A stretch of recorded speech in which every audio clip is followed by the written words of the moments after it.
الحكاية ما بدتش بخيانة ولا بانهيار، بدأت بنظرة من اللي بتعلق في القلب وتفضل تتن جواك مهما عدى وقت.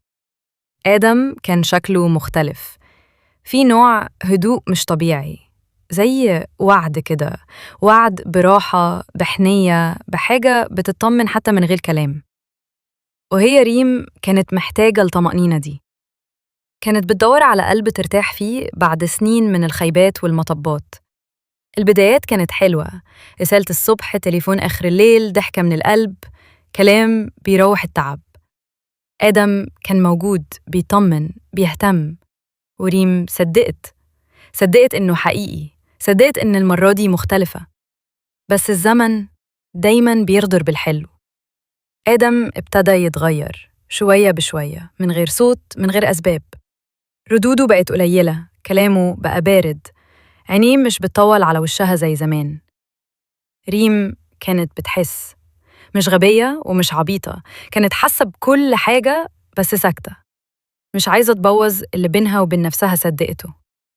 الغيرة بدأت تدخل من باب صغير، باب التفاصيل اللي بتتغير من غير سبب. بدأت تسأل، هو مجهول ولا زهق ولا في حد تاني؟ وفي يوم شافته بيضحك مع واحدة في الجامعة، ندى. كانت ضحكة عادية بس مش ليها، ولما الضحكة ما تبقاش ليكي الشك بيبقى أسرع من الدم اللي في عروقك. ما واجهتوش، ما صرختش، بس جواها حاجة اتكسرت. بدأت تراجع نفسها، أنا كده ناقصة، أنا اتغيرت، أنا مش كفاية. كل مرة بيتأخر في الرد، كل مرة بيرد بكلمة، كل مرة بينسى يبص في عينيها.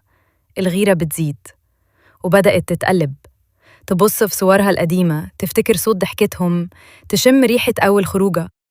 بس دلوقتي كل ده اختفى، واللي باقي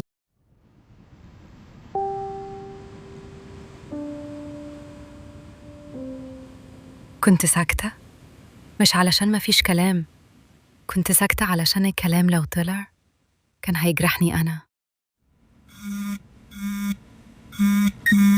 كل رسالة ما ردش عليها، كل مرة ظهر أونلاين وسابني أستنى. كنت ببص على الشاشة كأني بستنى معجزة، بس الحقيقة مفيش معجزات، في حب بيتبهدل.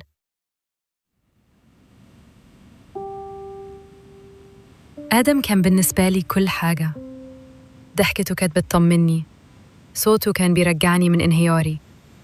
بس مع الوقت بقيت بحس إني بتوه، كل ضحكة مش ليا، كل كلمة بينه وبين حد تاني كانت سكينة، وأنا اللي سايبة نفسي تتجرح. فاكرة أول مرة شفت ندى معاه، كانوا بيضحكوا، ضحكة نقية بريئة ممكن، بس أنا شفت فيها خيانة، مش خيانة بالفعل، خيانة شعور.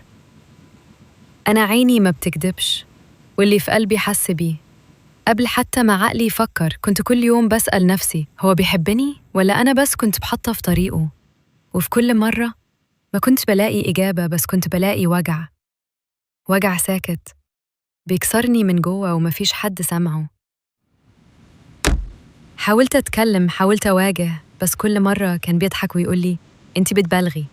وأنا كنت بصدقه علشان كنت عايزة أصدق، مش علشان هو صادق. كنت بغير كنت بغير مش علشان شكاكة، بس علشان كنت بحب، واللي بيحب بيخاف، بس الخوف الزيادة بيكسر. وأنا كنت كل يوم بتكسر حتة، وهو كان مشغول بحياته عني. بدأت أفهم إن الحب مش بس وجود، الحب أمان.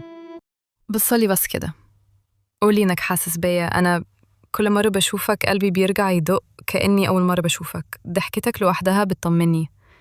أنا وإنت إحنا مش شبه أي حد، أنا بحسك في حاجات ملهاش صوت، في نظرة، في سكوت، في لمسة بسيطة. أنا مش بحبك كده وخلاص، أنا فعلا بعيش بيك، كل حاجة حلوة في يومي ليك فيها جزء. حتى وأنا زعلانة بفتكرك فبهدى. جواه كلام كتير، بس أكتر حاجة عايزة أقولها إني مش عايزة منك حاجة غير تبقى جنبي، مش عايزة أكتر من كده. لو الدنيا كلها بعدت أنا هفضل محتاجة حضنك، هو ده اللي بيدفيني. صدقني أنا جنبك قلبي بيهدى وبيحس إنه في مكانه الصح.